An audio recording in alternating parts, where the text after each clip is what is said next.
Hello, everyone. It's Eman and Liz here, and today we are going to be talking about how our society has kind of shifted within the past few decades, especially surrounding women's rights. And obviously, you're going to hear that first sentence and probably be like, "Oh, I don't want to listen to this," but trust me, you're actually going to want to hear it. Okay, how women were viewed before the feminist movements versus how women are viewed now. Yeah. Like, we've made progress. I'm not saying we haven't made progress. We have. I'm simply saying, okay, I feel like boundaries in general. When it comes to your personal boundaries as a woman and in relation to other men coming up to you and just how they interact with you to begin with, I feel like that has drastically changed. Of course. In terms of just women and how they set their own boundaries to begin with. Yeah. You know what I mean? That which is normalized. Because if you think just modern, society, generally speaking, when it comes to like, I guess, free mixing or just interacting a lot with men, being one girl in a group of 20 guys, that's a lot. Maybe 10 guys. That's a whole football field, like cheerleader, a single cheerleader. Team. No, but oh my god. But like, let's say being a single girl and then you have like a bunch of guys around you. That's pretty normalized. Like having, being one girl in a group full of guy friends, that's pretty normal to a lot of people. But I feel like it would not have been normal a while ago. I'm saying absolutely not. And because it's like I said, because society has moved into a more like liberal stance, things like this are okay now. They weren't okay like that. They weren't okay back then. But because they're okay now, it's not just changed how women define their boundaries. It also changes how men respect them. Oh, definitely. So that's what I find very interesting about this conversation, because if we really look deep into it and we actually get to the absolute reason why this is what it is, and I can almost guarantee you it's because of how society shifted into the pornography industry. I think that may be one the prostitution. But I think industry as well. I think because the thing is, prostitution has always been a thing. It has always been a thing, but it became more normalized and more. The thing is, it's sex work. Maybe? It's sex work. So sex work by itself, even though we do not judge on this podcast. Yeah. Okay, sex work on its own has shifted society to. I think the thing with view women differently. I think the thing with that field of work, it's also something that is very, it's now viewed more as an empowerment movement. Yeah. It's not viewed as... And it was like that in the feminist movement as well. Yeah. There were many feminist movements. Yeah. And one of them. Yeah. That's where it became very. But I'm talking because the thing is, technically, prostitution in and of itself, sex work in general, has been a thing since. I mean, if you think, literally, if you take ancient Japan geishas, around the time of that, like even back then, no, sex work has always been around. We can all agree on that. It's but just nowadays it was viewed completely differently, and the way you got into it was very different.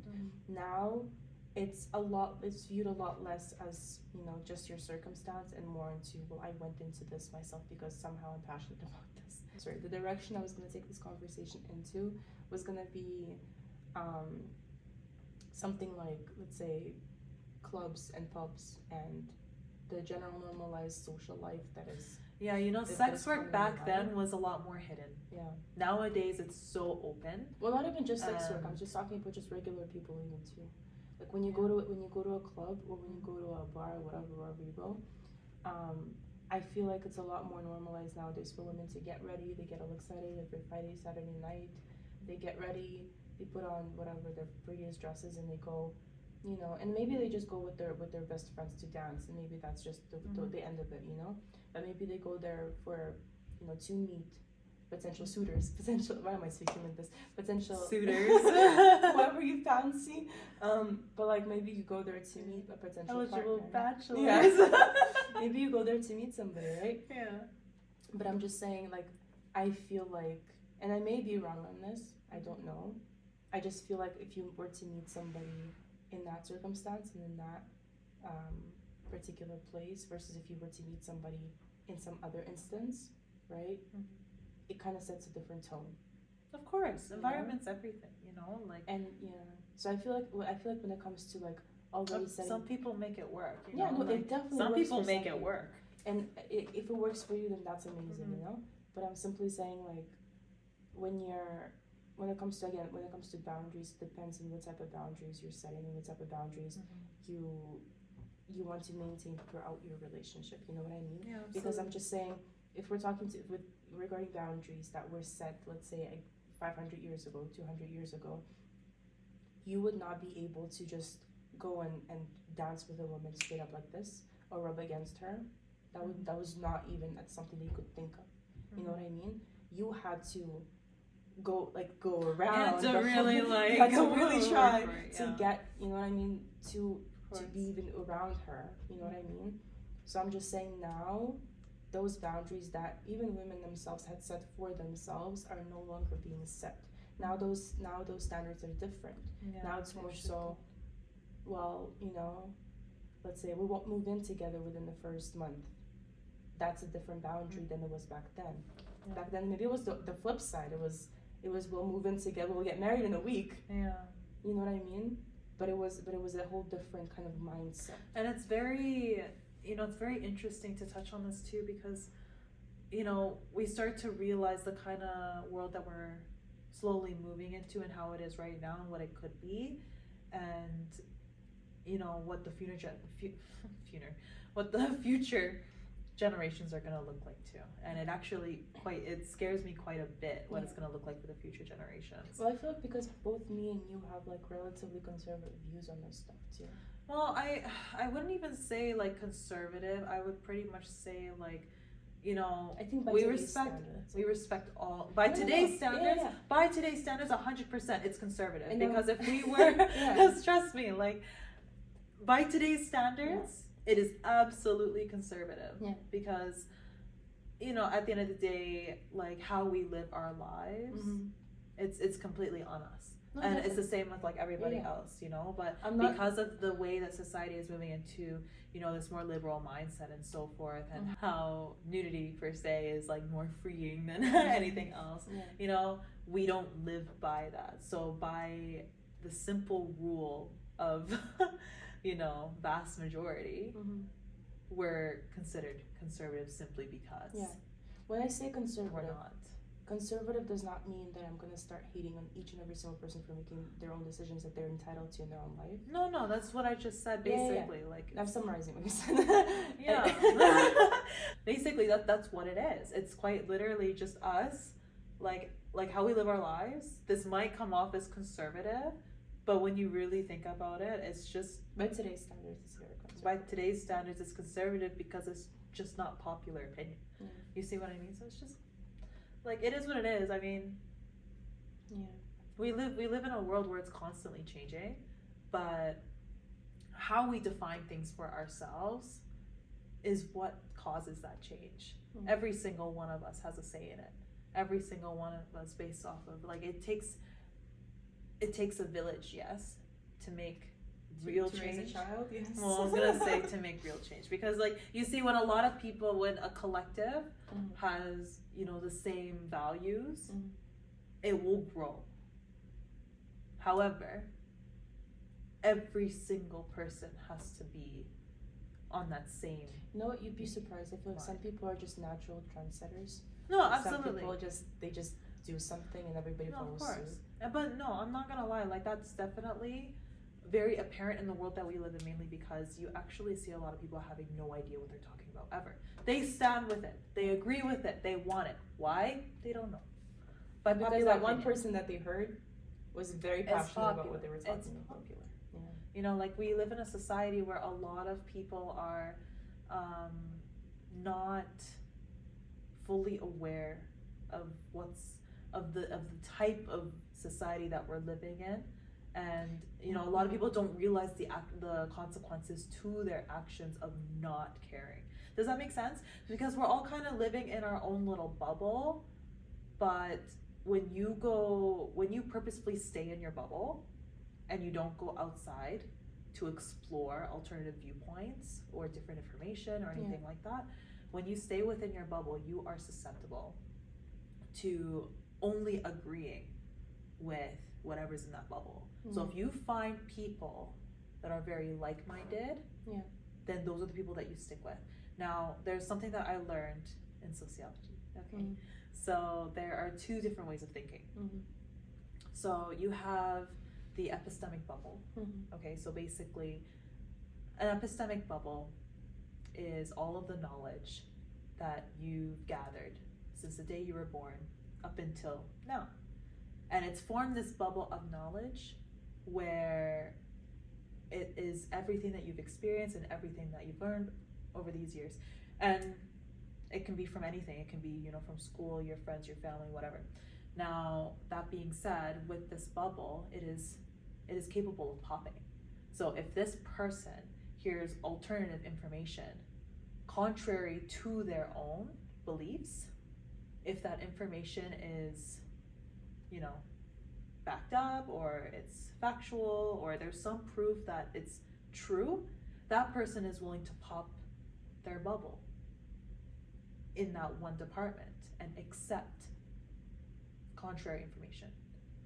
And they're willing to change their viewpoints and change according. Does that make sense? Now, there's a different type of way of thinking, which is the echo chamber. Now, it's called the chamber because it's almost impossible to get out of. If it was possible to get out of, we'd call it an epistemic bubble. But it's quite literally impossible to get out of. So an echo chamber is pretty much an epistemic bubble, except these people who are in their chamber not only reject alternative viewpoints or viewpoints contrary to their own, but they actually see it as a threat. So I do believe personally that there is a very large number of people who are in echo chambers in very specific ideologies or very specific departments, and it is quite literally the root cause of why racism and discrimination and all these stereotypes and ideals have continued to this day, because there are some people who refuse to look at the other side of it. And for as long as that's the case, we will live in a society where these ways of thinking will continue to push through. Now, so the only solution, okay, to actually escaping the echo chamber is not to be in it, is to basically break down everything that you knew and start from fresh. Which is impossible. It's impossible. That's why it's impossible to get out of. Yeah, which is like a paradox. But that's the unfortunate reality paradox? of. Is that a paradox? Paradox? I think it's a paradox. Oh, anyways, so basically, so that's what makes it so. That's what makes it so unfortunate about the reality of our society, because you're gonna have people in an epistemic bubble, you're gonna have people in an echo chamber in different ways of thinking, which will prevent society from moving forward. But you know what I think? I think people, I feel like in this society, we're so quick to judge people based on their opinions because, not because, we're just very quick to judge people and individuals. We hear an opinion we don't like, and we go, it's their fault. Like, it's this person because they're a hater, or they're stupid, or they're whatever. I hate them because they're like this, right? Because they brought this upon themselves somehow.